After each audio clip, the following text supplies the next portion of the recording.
तो आज से हम लोग शुरू करने जा रहे हैं हीरोन सूत्र। ठीक है, हीरोन सूत्र के बारे में हम लोग बेसिक से शुरू करेंगे और अच्छे से अच्छे क्वेश्चन, अच्छे तरीके से क्वेश्चन को सॉल्व करेंगे। तो देखो, बेसिकली सबसे पहले हमें हीरोन सूत्र के बारे में जानना चाहिए। हीरोन सूत्र, ठीक है, हीरोन सूत्र, इसका प्रयोग मुख्य रूप से त्रिभुज में होता है। किसमें? त्रिभुज में। तो त्रिभुज के बारे में भी जान लेंगे और हीरोन सूत्र के बारे में। इसका सूत्र होता है क्या? रूट अंडर एस गुना S minus A, S minus B, S minus C. अब हम जानेंगे कि एस क्या होता है, ए और बी क्या होता है। ठीक है, तो सबसे पहले हम जानेंगे एक त्रिभुज है जिसकी तीन भुजाएं होती है। किसी भी त्रिभुज में कितनी भुजाएं होती है? तीन। तो कोई भी एक भुजा को हम लोग ए मानते, किसी को बी मानते, किसी को सी मानते। और त्रिभुज के परिमाप क्या होता है? अगर आपको पता हो कि त्रिभुज की परिमाप कैसे निकालते हैं, सभी भुजा का योग को क्या बोलते हैं? परिमाप। परिमाप मतलब क्या होता है? सिंपली ब्रीथ में आपको बताया था कि चारों ओर की घेरा, ये त्रिकोण घेरा है, तो यानी कि तीन भुजा है। तो सिंपल हम लोग त्रिभुज का परिमाप क्या निकालेंगे कि ए प्लस बी प्लस सी। क्या होता है? ए प्लस बी प्लस सी, ये हो गया त्रिभुज का परिमाप। लेकिन जो यहाँ एस दिया है, इसका मतलब होता है अर्ध परिमाप। क्या होता है? अर्ध परिमाप। अर्ध परिमाप, ठीक है, इसका मतलब क्या होता है? अर्ध परिमाप। जैसे यहाँ परिमाप का आधा कर दो, अर्ध परिमाप हो गया। जैसे परिमाप क्या है?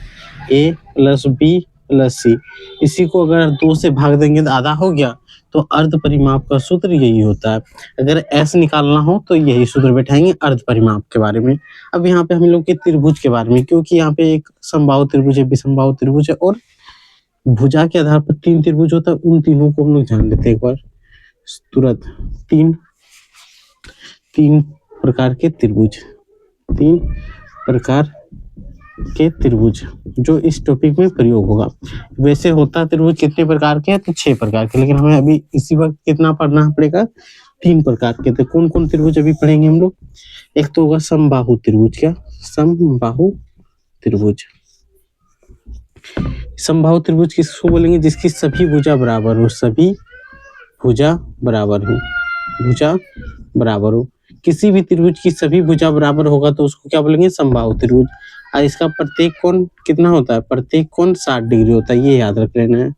कोण 60 डिग्री होता है। ये फर्स्ट यही समबाहु त्रिभुज, क्योंकि कभी चर्चा क्वेश्चन में दिया रहेगा कि एक समबाहु त्रिभुज है जिसका परिमाप या अर्ध परिमाप इतना है, तो उसका क्षेत्रफल निकालें। वहां पे इस पॉइंट को हम लोग उपयोग करेंगे। तो उसके लिए आपको समबाहु त्रिभुज के बारे में जानना जरूरी है। दूसरा होता है विषमबाहु त्रिभुज। क्या होता है? विषमबाहु त्रिभुज। विषमबाहु त्रिभुज क्या होता है? वह त्रिभुज जिसकी सभी भुजाएं अलग अलग होती है, सभी भुजाएं अलग अलग, सभी भुजाएं अलग अलग, अलग अलग हो, इसकी सभी भुजाएं अलग अलग होता है, उसी को क्या बोलते हैं? विषमबाहु त्रिभुज। इसके सभी कोण भी अलग अलग होता है। सभी कोण का माप क्या होगा? अलग अलग। कोण का माप अलग अलग, याद रखना। विषमबाहु त्रिभुज के सभी कोणों का मान भी अलग अलग और भुजाओं का मान भी अलग अलग होता है। तीसरा त्रिभुज होता है समद्विबाहु त्रिभुज। द्विबाहु त्रिभुज। समद्विबाहु त्रिभुज क्या होता है? जिसकी दो भुजाएं बराबर होती है। इसमें याद रखना है सिंपली कि दो भुजा बराबर होता है, दो भुजा बराबर होता है। ठीक है, इसका भी कभी कभी क्वेश्चन में आ जाएगा तो इसका भी उपयोग करेंगे। जिसका दो भुजा बराबर हो उसको क्या बोलेंगे? समबाहु त्रिभुज। और इसमें याद रखना कि बराबर भुजा के समूह कोण बराबर होता है। बराबर भुजा के समूह कोण बराबर होता है। भुजा के सम्मुख कोण बराबर होता है। कोण बराबर होता है। ये पॉइंट आपको याद रखना है। ठीक है, सिंपली अब यहाँ बनाने बोले आकृति तो ऐसे बना देना। तो इसमें दिखा देना ये भी 12 सेंटीमीटर, ये भी 12 सेंटीमीटर, ये भी 12 सेंटीमीटर, सभी भुजा बराबर हो गया। इसमें सभी भुजा अलग अलग, ऐसे बना दो। ये मान लो 10 सेंटीमीटर है, ये 15 है, ये 20 है, सब भुजा क्या हुआ? अलग अलग। और समद्विबाहु जब भी बनाने बोले तो दो भुजा कोई भी बराबर कर देना, चाहे आप ये दोनों बराबर करो या ये दोनों बराबर करो। जैसे मान लेते हैं ये 10 सेंटीमीटर है तो ये भी 10 सेंटीमीटर है, तो ये बन गया समबाहु त्रिभुज। ये अलग होगा, ये मान लो 20 है, तो ये क्या हो गया? समबाहु त्रिभुज। आकृति जब भी बोलेगा तो आपको ऐसे बनाना है। अब हम लोग एक्सरसाइज पे आ जाते हैं 10.1 पे और पहला क्वेश्चन को देखते हैं। ठीक है, तो पहला क्वेश्चन हम लोग शुरू करते हैं। पहला क्वेश्चन अगर समझ में आया तो लाइक और सब्सक्राइब जरूर करना, और झारखंड बोर्ड के जो भी स्टूडेंट हो उन्हें तो लाइक सब्सक्राइब करना ही चाहिए, क्योंकि मुख्य रूप से ये झारखंड बोर्ड वाले के लिए ही है, ठीक है, क्योंकि ये झारखंड बोर्ड का ही मैथ बुक है। देख सकते हो आप JCRT जो पढ़ते हो वही है। देखो फर्स्ट क्वेश्चन क्या बोल रहा है, एक्सरसाइज 10.1, एक आयताकार संकेत बोर्ड पर आगे स्कूल है लिखा है, ठीक है, एक आयताकार संकेत बोर्ड पर आगे स्कूल है लिखा है और यह भुजा ए वाला एक समबाहु त्रिभुज के आकार का है, ठीक है। हीरोन सूत्र का प्रयोग करके इस बोर्ड का क्षेत्रफल ज्ञात कीजिए। यदि संकेत में बोर्ड का परिमाप 100 सेंटीमीटर है तो क्षेत्रफल ज्ञात कीजिए। देखो पहले क्या बोला क्या है, एक आयताकार बोर्ड, एक आयताकार नहीं है, क्या है, एक यातायात संकेत, यातायात मतलब जाने आने के जगह पे रास्ता में क्या है, आगे एक स्कूल है, ऐसे एक समबाहु आकार के त्रिभुज में बोर्ड बनाया गया है, ठीक है।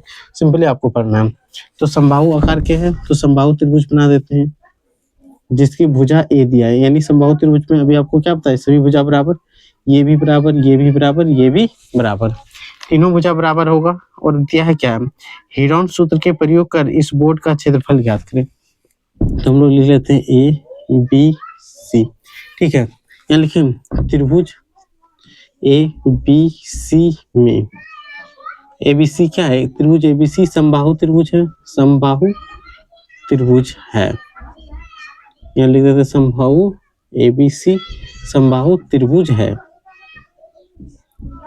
इसलिए क्या होगा कि AB भुजा, देखो AB बराबर AC होगा, तीनों भुजा बराबर होगा, बराबर BC, यही होगा। और ये A है तो ये भी A हो जाएगा, ये भी A हो जाएगा, टोटल 3 है। A यहाँ पे हम लोग अभी नहीं जोड़ेंगे, अभी क्या लिखेंगे, A बराबर A, सभी का मान कितना होगा A, या तो हम लोग यहाँ के अलावा हम लोग यहाँ लिख देंगे A, क्या होगा A, कोई दिक्कत। यहाँ से हम लोग हल कर रहे हैं, डायरेक्ट सॉल्व कर रहे हैं, ठीक है।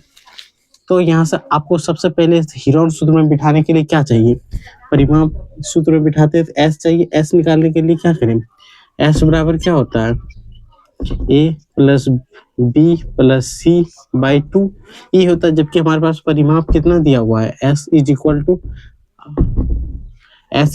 हमें निकालना है, जबकि तीनों भुजा को जोड़ेंगे तो परिमाप निकलेगा। परिमाप हमारे पास दिया है 180, तो 180 को 2 से भाग दे दो, आ गया 90। S का मान कितना है, 90 आया। चलो कोई दिक्कत नहीं, S का मान अर्ध परिमाप कितना आ गया, 90। तो एक भुजा का मान कितना होगा, अब बताओ। तो एक भुजा का मान हमें निकालना होगा, तो यहाँ से हमें पता है कि A प्लस A बराबर 180 डिग्री आ गया, परिमाप से, किससे, त्रिभुज के परिमाप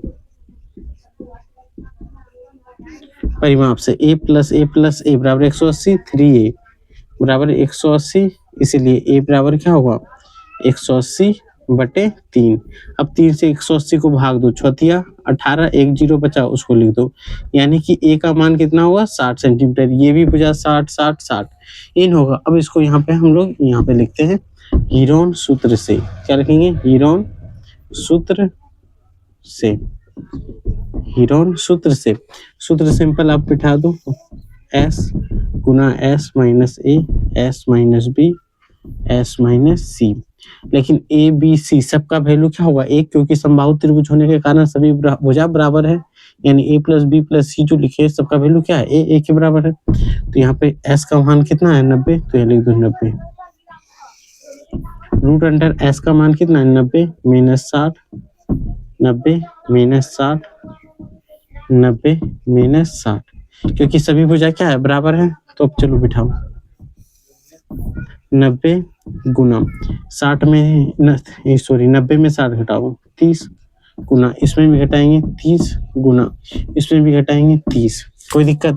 यहाँ तक तो आप समझ में आ गया होगा। अब देखो रूट से बाहर निकालने के लिए हमारे पास 2 फॉर्मूला है, क्या कि हम लोग इसका वर्गमूल निकाल लें, या इससे आसान क्या होगा कि हम लोग इसको देखो 90 को हम लोग लिख सकते हैं 30 गुना 3, 90 होगा, गुना 30 गुना 30 गुना 30।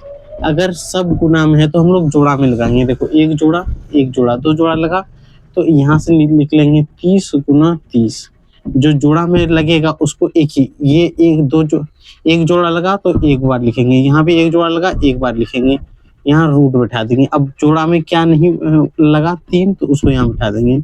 अब 3 गुना 3 9, 2 को 0 से गुना करेंगे 2 को 0 होगा 3 सेंटीमीटर स्क्वायर। ये होगा इसका आंसर। देखो कितना आसान हो गया। वर्गमूल अगर नहीं जानते हो तो ऐसे भी इसको बना सकते हो। कोई दिक्कत इसमें समझने में, अगर कोई दिक्कत आ रहा हो तो कमेंट बॉक्स में जरूर बताना, ठीक है। तो ये क्वेश्चन यहाँ से 1 नंबर कंप्लीट हो जाता है। अब हम लोग पाते हैं क्वेश्चन नंबर 2 पे, ठीक है। क्वेश्चन नंबर 2 को और भी आसानी से आपको समझ में आएगा। अगर ये समझ में आ गया तो लाइक और सब्सक्राइब जरूर करना है। अगर नहीं नोट किए तो एक बार स्क्रीनशॉट लेके रख लेना। अब देखो क्वेश्चन नंबर 2। क्वेश्चन नंबर 2 क्या है? किसी फ्लाईओवर, ठीक है, किसी फ्लाईओवर की त्रिभुजाकार दीवारों का विज्ञापन के लिए प्रयोग किया जाता है। दीवार की भुजा की लंबाई 122, 22 और 120 मीटर है। आकृति में विज्ञापन में प्रति वर्ष 5,000 रुपये प्रति मीटर की स्क्वायर की प्राप्त करती है। 1 मीटर का 5,000 रुपये लेता है, ठीक है। एक कंपनी ने एक दीवार विज्ञापन देने के लिए 3 महीने के लिए किराया लिया। उसने कुल कितना किराया दिया होगा? चलो कोई बात नहीं। एक तो बहुत आसान क्वेश्चन, इसमें तो आकृति देखो यहाँ पे दिया हुआ है, तो आकृति हम लोग बना लेते हैं। ऐसे आकृति दिया है, यहाँ पे दिया है 22 मीटर, यहाँ पे दिया है 120 मीटर, यहाँ पे दिया हुआ है 122 मीटर। तो हम लोग यहाँ ए बी सी बैठा देते हैं।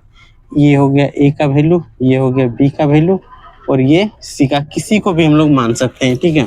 तो सिंपली हम लोग किसी को भी मान सकते हैं। तो सिंपल हम लोग लिखेंगे क्या? त्रिभुज, यहाँ से लिख दें हल। त्रिभुज ए बी सी में क्या है, हम लोग मान ले कि यहाँ में माना लिख देंगे तो अच्छा होगा। ए बराबर 122 मीटर, बी बराबर 120 मीटर, सी बराबर 22 मीटर। सिंपल हम लोग क्या किए, मान लिए, कोई दिक्कत हुआ नहीं। अब देखो यहाँ पे अब हम लोग क्या निकालेंगे? एस। एस बराबर सूत्र क्या होता है? ए प्लस बी प्लस सी बाय 2, ठीक है। एस का वैल्यू हमें ए बराबर कितना है? देखो यहाँ 122, बी बराबर 120, सी बराबर 22 बटे 2। अब सिंपल जोड़ो, 22 और 22 44, 44 20 64, और 100 100 200 264 ही होगा बटे 2। 2 से घटाओ, 13 दूना 26 और 2 दूना 4, 132 सेंटीमीटर। कोई दिक्कत? यही आएगा 132 सेंटीमीटर आ गया। अब यहाँ से लिखेंगे हीरोन सूत्र से त्रिभुज का क्षेत्रफल। हीरोन सूत्र से त्रिभुज का क्षेत्रफल, त्रिभुज का क्षेत्रफल। हीरोन सूत्र बताओ आप क्या होता है? सूत्र S गुना S माइनस ए, S माइनस बी और S माइनस सी, ठीक है। इसको थोड़ा छोटा कर लेते हैं। ये होगा, यहाँ पे बराबर देती है। अब यहाँ से क्या होगा, नीचे आ जाते हैं। अब वैल्यू बैठा देते हैं। S का मान कितना है? देखो 132, तो यहाँ लिख सकते हैं 132, यहाँ होगा 132 माइनस ए का मान कितना रखें? 122, फिर क्या होगा 132 माइनस 120 है तो 120 बिठा दो, फिर क्या होगा 132 माइनस 22 है 22 बिठा दो। कोई दिक्कत? अब देखो ब्रैकेट जहाँ पे हटाएंगे वहां गुना बिठा देंगे, ठीक है। 132 ब्रैकेट हटा के गुना बिठा देंगे। इसमें घटा करो, क्या बचेगा बताओ? यहाँ पे गुना करेंगे तो क्या, घटा करेंगे तो 10 बचेगा गुना। यहाँ पे भी ब्रैकेट हटा देंगे, 120 घटा देंगे तो 12 बचेगा गुना। यहाँ पे घटा देंगे तो क्या बचेगा बताओ आप? यहाँ पे घटाएंगे तो कितना बचेगा? 2 में 2 घटेगा तो 0, 1 110 यही बचेगा। कोई दिक्कत? अब देखो इसमें से रूट के अंदर से कौन कौन बाहर आएगा। सिंपली आप क्या करो, या तो इसको और भी आसान भाषा में लिख सकते हो। जैसे 32 का वर्ग क्या क्या होता है? 132 है ना। 132 को 2 से भाग दे दो तो कितना होगा? 6 दूना 12 होगा, और फिर 6 दूना 66, 2 से 33, फिर 3 से 11 11। सिंपल हमारे पास क्या आ गया? इसका हमें क्या निकालना? अभाज्य गुणनखंड। जैसे कि आपको यहाँ पे दिखाएं, 132 को 2 लास्ट में 2 से घटाएंगे तो 66 बार में, फिर 2 से घटाएंगे तो 33 बार में, 3 से घटाएंगे तो 11 बार में। जब ऐसे करेंगे तो आसान होगा, या तो एक बार में गुना करके क्लास 8 में बताएं कि जैसे वर्गमूल निकलता है वैसे उस विधि भी लगा सकते हैं, वो विधि से भी बनेगा, लेकिन इससे आसान होगा। जैसे देखो 2 गुना 2 3 गुना 11 क्या है, 2 गुना 2 3 गुना 11 खत्म। ये पूरा कहानी खत्म हो गया इसका। अब ये बचा, इसको हम लोग क्या लिख सकते हैं, 2 गुना 5 लिख सकते हैं, गुना 12 को क्या लिख सकते हैं, 2 गुना 2 4 4 तिया 12 लिख सकते हैं। अब 110 को हम लोग क्या लिख सकते हैं, देखो 110 का फिर अभाज्य नोटेट करेंगे, 2 से घटाओ 5 दूना 10 यानी 55, 5 से घटाओ 11 बार यानी 2 5